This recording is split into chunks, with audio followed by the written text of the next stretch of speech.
Thank you. I also want to mention that you can always check clinicaltrials.gov.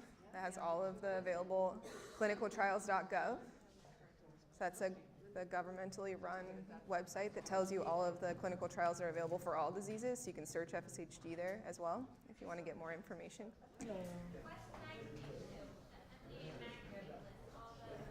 Okay, lots of resources. Yeah, MDA magazine as well. Great. So my name is Amanda Rickard. I'm a senior scientist at a biotech company called Jenaya Biocells based in San Diego. And today I'm going to tell you about my project using stem cells for FSHD modeling and therapeutics development. So first of all, who is Jenaya? So we're a neuromuscular disease-focused discovery stage company, and we use proprietary human pluripotent stem cell technologies in order to find drugs for muscle diseases. We're part of a larger group of companies based in Sydney, Australia, called the Jenaya Group, all represented here. So orange is Biocells, where I work. And we have 4 total companies in the Jenaya Group, and we're lucky that they're centered as a fertility group. And so we at Biocells are a small research and development branch of Jenaya, where we actually use the stem cells that are donated by our patients for the fertility clinics to model diseases, which I'll tell you a little bit about today. So we're located, like I said, in San Diego, California. And our lead programs right now are in FSHD and also in spinal muscular atrophy. And obviously, excuse me, our aim is drug development for neuromuscular diseases. So first, how do we meet that aim? So luckily enough, we had a lot of generous patients who donated extra embryos from fertility in order to generate the world's largest human embryonic stem cell bank. So we use those embryonic stem cells paired with our proprietary scalable skeletal muscle differentiation system, and I'll explain what that means in a minute. And we pair that as well with clinically relevant disease pathology. So it means we measure things in these cells that are affected by diseases that we think will be relevant down the field in order to take these therapeutics into clinical trials. And we also have in-house medicinal chemistry and also screening capabilities, so we can take all of these drugs that we're interested in, we can apply them to the muscle cells that we make in the lab from disease-affected stem cells and see if they make any difference for these clinically relevant disease pathologies.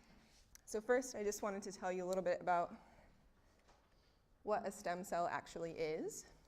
So stem cells have 2 unique properties to them. They are self-renewing, so you can put a stem cell in a dish like the group that you see over here to your right, and you can ask them to replicate over and over and over again, and they'll always make the same kind of cell, which is really helpful for me, and I'll explain why in a second. So they're self-renewing and they're also pluripotent, and what that means is they can differentiate into theoretically any cell type in the body, right? So they can make skin cells or muscle cells or eye cells or whatever it is that you're interested in making in the dish. And so we harness at Jenaya these 2 capabilities of stem cells in order to make an unlimited supply of whatever type of cell that we'd like to, both healthy cells and also disease-affected cells. And so then the question comes up, why do we use stem cells for disease modeling? So that might start to become obvious now. So the first reason is that we have an unlimited source of both disease and unaffected tissues that we can make in the lab. So that's really important for me for high throughput screening. I want to test as many different therapies as I can, and that means I need a lot of material in order to be able to do that. Traditionally, you'd get that material from a patient biopsy, but you can imagine that if I keep coming back to you and asking you over and over again to donate muscle, eventually you're probably going to say no. So it's nice for us to have an unlimited source of those cells. Like I said, theoretically, if scientists in the lab can figure out how to do it, they can form any relevant cell type in the body, and luckily the people before me at Jenaya figured out how to make muscle, so I could use this system. They also allow us a really unique property, which is that we can study the complete development of these cells. So normally if I went into a patient biopsy sample and ran some tests on it, I'd be looking at the adult muscle cell, right? But here I can study all the way through development of muscle in the dish, so all the way from stem cells through to adult-like muscle cells, and I can ask questions about the development of those tissues that I wouldn't really be able to look at normally outside of this system. Also, we know that the most successful historical drug discovery efforts have been using human disease-affected cells. So these are not animal cells, and these are cells that are naturally affected by a disease, so you didn't have to add anything to them in order to give them a disease or knock out any genes, and we know that that's been the most successful historically.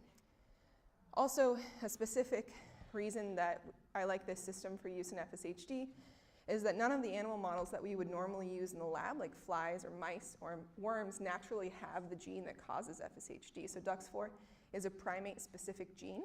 That makes it difficult to model in animals, but it also means that in our system, it's really helpful to be able to study the complete development because we can't do this in a mouse or in a fly very easily.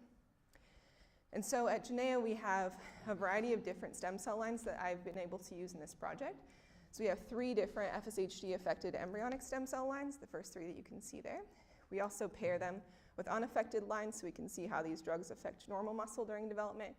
And then we're lucky enough to have a couple of academic collaborators, including Dan Miller at the University of Washington, who's given us induced pluripotent cells. So these are also pluripotent cells. They can make any cell type in the body, but they're actually reprogrammed, which means that we can take, for instance, skin cells from an adult person, and we can turn them into pluripotent cells and then make muscle cells from those if we like to. So we compare all of these different tools together in order to try and study FSHD development. So then I just would like to define what a disease model actually is. So this is an animal or cells in a dish that are affected by a disease. And these are really useful for us as scientists, of course, because they're a surrogate to learn about the disease mechanism without actually having to go into a person. And so we can develop treatment strategies and also test therapeutics in our disease models, whether they're animal or cells in a dish. And the way that we do this at Jenaya, like I alluded to earlier, is we take these human pluripotent stem cells and we've worked out using our high throughput screening technologies how to make those stem cells into what looks like adult muscle cells in about 30 days. And so the nice thing is that I can make unlimited numbers of these muscle cells to do screening with. That's awesome. But also additionally, like I said, I can study each of these individual stages to see if I see differences there. And normally, from patient biopsy samples, I would just be looking at this very last stage, right, the adult muscle cells. The other thing that it allows us to do, which I'm not going to talk much about today, is we're in the process now of testing whether or not any of these different types of muscle cells that we make in the dish are transplantable. So can we take them, and actually right now we're in the process of testing them in mice, but we're interested in seeing, can we take healthy muscle now, take healthy stem cells now, make these kinds of muscle cells with them, and see if we can put them back into mice and see if they'll grow into adult muscle there. So the next question, now that we know what a model is what do we actually measure in an FSHD model? And so another way to ask that question is, what are we trying to fix in an FSHD model that we measure there? And so you've probably seen a figure like this one before. FSHD, the 2 different types of it are caused by similar mechanisms where you have decreased DNA methylation, like Dr. Mosfar was telling us earlier, either by shortening of the D4Z4 repeat or mutations in SMCHD1 specifically, or recently DNMT3B has been published. And so the effect of decreased methylation is expression of the DUX4 RNA, which is translated into DUX4 protein, which causes a variety of problems for adult muscle cells, right? And so this gives us a lot of different things in the dish that we can measure, and we've developed assays at Jenaya to measure a lot of these things, but also gives us a lot of potentially effective drug targets, right? So there are a lot of different steps along the way that we think that people could potentially intervene. We're really focused in Jenaya on stopping DUX4 expression because we feel like that will, the further left you can go on this chart, the less complicated it is as far as you shouldn't have the downstream effects happening in FSHD muscle anymore. So the first step, of course, is to measure DUX4 gene expression and see if we could find it in our muscle cells. The top graph that I'm showing you is DUX4 RNA, so that's the leftmost piece of this puzzle that I showed you on the previous slide. And we published, when we originally published our differentiation protocol, that we could detect DUX4 RNA in FSHD muscle, but not in the unaffected muscle that you can see on the left. And this was done in Dr. Davide Gabalimni's lab. And then we also looked to see, so we know that DUX4 RNA will make DUX4 protein.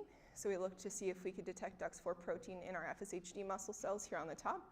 And it turns out that we could, compared to no DUX4 protein in our unaffected muscle cells like we would expect. But the major challenge for FSHD drug screening is that DUX4 is really rare. Even in patients, we think it's quite rare and difficult to find.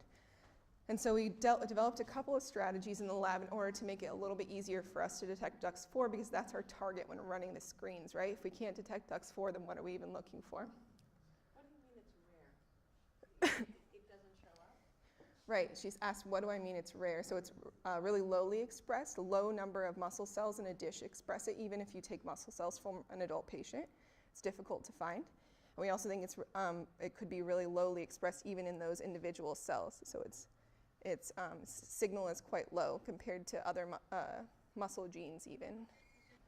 So one step that we took to figure out how to make DUX4 easier to detect was a system that we developed at the University of Washington in Dan Miller's lab. You can see the publication there, where we made a reporter system, which means that we put together a piece of DNA that would cause FSHD cells to light up and glow when DUX4 was present. And so what we've done at Jenaya is further improve this system to make it more sensitive. And the way that it works, in case you're curious, is the piece of DNA model that you can see across the top has a bunch of DUX4 binding sites. So when DUX4 protein is present, it will bind onto those binding sites, and that will drive expression of M-neon green, which is a bright green fluorescent protein. And so now we can see DUX4 positive cells in the dish much more easily. And I have a video of that just to show you what it looks like. So now this gave us something that we could pretty easily detect in FSHD cells. And it also gave us the ability to say what happens to an FSHD cell in culture when DUX4 is expressed, and the answer was that that cell dies. So then we also came up with the second strategy for being able to detect DUX4 more easily. As Dr. Mozaffar told you earlier, DNA methylation is what's governing DUX4 expression in FSHD muscle. And so we found when we screened a couple of drugs that inhibit DNA methylation that we could increase DUX4 expression when we did that. And so we could do this in a time-dependent manner and a dose-dependent manner, and it really let us titrate the amount of DUX4 that we could find in our cultures. And this gave us a sufficient signal for screening, so it meant that suddenly now using the reporter and using treatment with the DNA methylation inhibitor, we had enough DUX4 that now we could detect the difference between a really severe FSHD model, is what we would call this, versus an unaffected, and we could use that as our screening platform. Another thing we can measure in FSHD cells are DUX4 target genes. So DUX4's job in a cell is to turn on the expression of other genes. We can detect, it's difficult to detect these targets in unaffected cells. You can see the ones that are the dark bars here. This is 7 different DUX4 target genes. However, if we look in the FSHD affected muscle, we can see that there's a little bit more expression of each of these genes. And if we add our DNA methylation inhibitor, we increase expression of all of them quite a bit. So this told us that we could actually track something that was clearly an effective DUX4 in these cells, and that we could have an intermediate FSHD model and a severe FSHD model, depending on what we were interested in looking at. Another thing, like I mentioned earlier, that we can measure in FSHD cells is cell death. And so what we do when we make that very last stage of muscle in our muscle differentiation paradigm is we can stain those muscle cells with muscle-specific proteins, like the one here in green. And you can see in unaffected muscle, if we look at day 2, we can see the muscle cells are still alive here, and the nuclei are stained in blue. And if we look at day 3, those muscle cells look pretty similar. But instead, if we look in the FSHD cells in a dish, we can stain and find DUX4 expression, which is here in red. And that we can see if we watch those cultures through time that the muscle cells eventually die. So this gives us something that's really easy for us to detect and easy for us to screen on, right? If we found a drug that made the top muscle cells look like the bottom muscle cells, then that would be a hit. So then the question is, now that we have all these measures, how do we actually screen for FSHD therapy? So like I said, we can make FSHD in unaffected muscle cells. We plate them into multi-well dishes like this guy, which is actually about the size of my hand. This is a 384-well dish, so we'd put FSHD muscle cells in each of these individual wells, put a different drug in each of them, and then we'd measure all the things that I just mentioned to see if any of those drugs had an effect.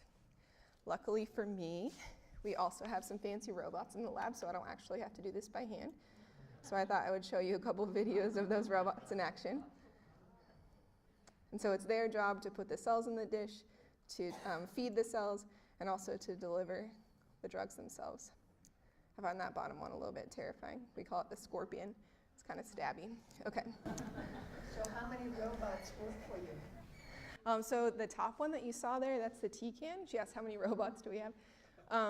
That one is actually our main workforce, but it's pretty much working all the time because we also have a program in spinal muscular atrophy. So we're screening for FSHD cells and SMA cells, full time for sure. It works more often than I do, I would say. So we combine those technologies and our differentiation platform that you can see here with a small curated drug library. And so we've chosen these drugs. We have a really talented medicinal chemist on our staff. We've chosen these drugs because they have known safety profiles. They've been preclinically or clinically tested, so they've either been in animal models or they've been in humans before. So we have a good idea of how they behave there. They have defined targets and pathways, so if something works, we have a pretty good idea of why it's working, but we still have to run all the follow-up experiments to figure that out.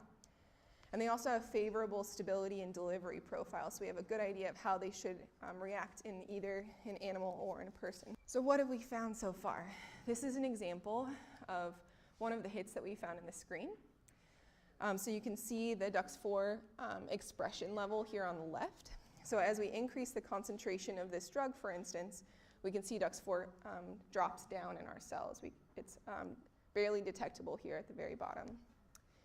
But we also do some other measures in the lab, not only DUX4 expression. So we want to make sure, for instance, that green stain that I was showing you earlier that's indicative of muscle cells, we want to make sure that stays consistent through the different concentration of the drug.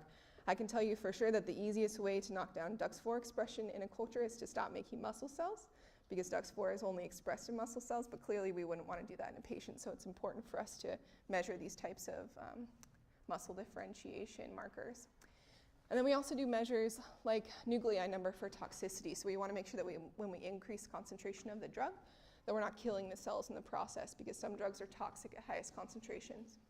And so far, we've developed a disease in a dish model of FSHD muscle development. We have optimized cell conditions to detect DUX4 the best because we know it was very difficult at the beginning to detect it.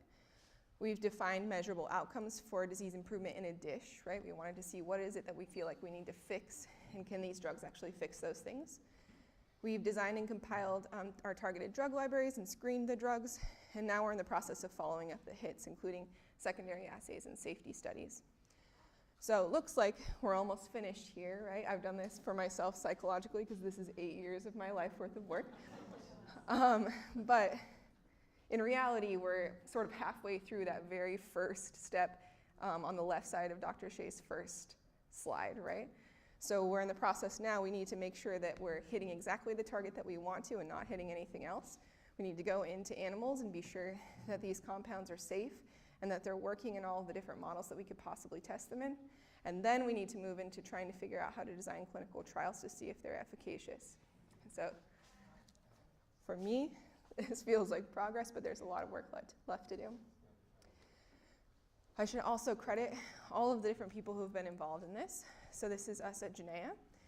I'll point out specifically our president, Uli Schmidt here. This was his brainchild and his baby from the very beginning. Alex Kiselyov is our medical chemist, and so he's responsible for a lot of our success, because it's not like I was going to pick out drugs that were going to work well from the beginning. I'm an assay development scientist. I'll also point out Wen Shin, who's actually here in the audience. So she's a new addition to our FSHD team, also a senior scientist like me. So we welcome her on board. And then all of the rest of these people also run the robots and prep the cells and do a variety of different things. We have had some really nice academic collaborations with Dr. Gabellini, like I mentioned. I came from and was trained in Dan Miller's lab at the University of Washington, and he's also provided a lot of materials to us. And we have active collaboration with Charlie Emerson at the University of Massachusetts Medical School. This work has been funded by both FSHD Global and Friends of FSH Research. And you're welcome, please, to visit our website. We have a lot of news updates and all kinds of information there that you could check out. June also asked me just to say a couple of words about disease and stem cell advocacy and my experience there. So I do a lot in FSHD disease advocacy. I volunteer a lot for the FSH Society and run fundraisers and do educational talks and things like this. Please. It's part of my job. It's part of my job, and I'm lucky for that. I also sit on the board of Friends of FSH Research, but I want to tell you a little bit about stem cell advocacy and my experience there. So just so that you know, in 2007, 7 million Californians voted to approve Proposition 71, which granted $3 billion to stem cell research in our state, and also made conducting stem cell research a state constitutional right at a time when the federal government was trying to take it away. It also, let's clap for that, yeah. It also established the California Institute for Regenerative Medicine, and so the purpose of this institute is to build each of these areas, build infrastructure, literally buildings and things like this for stem cell research to take place.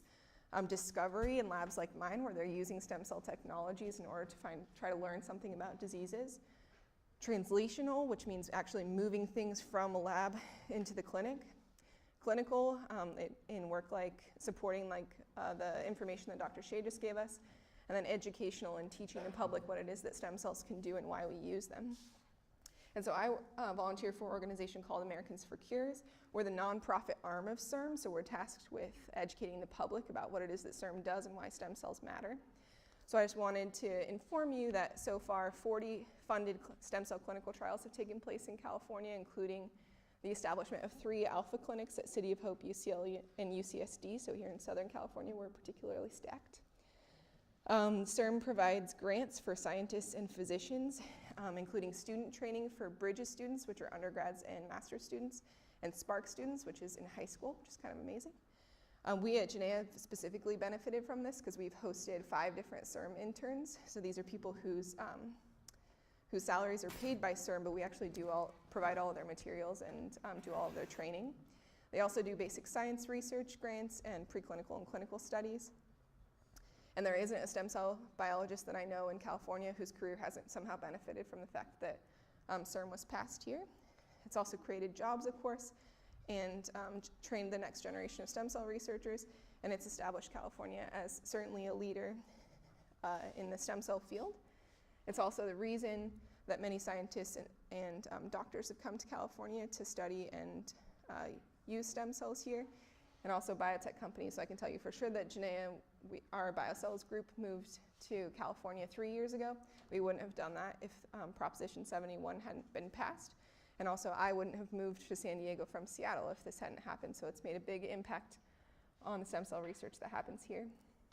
And in case you thought that CIRM forgot about us, these are all of the studies on their site that have been so far funded in skeletal muscle. So millions of dollars of CIRM's funding has gone toward trying to support stem cell research in the skeletal muscle field here in California. So I thought I would mention that. And also the fact that this proposition will be on the ballot again in 2020. So keep that in mind. Thank you very much for your time.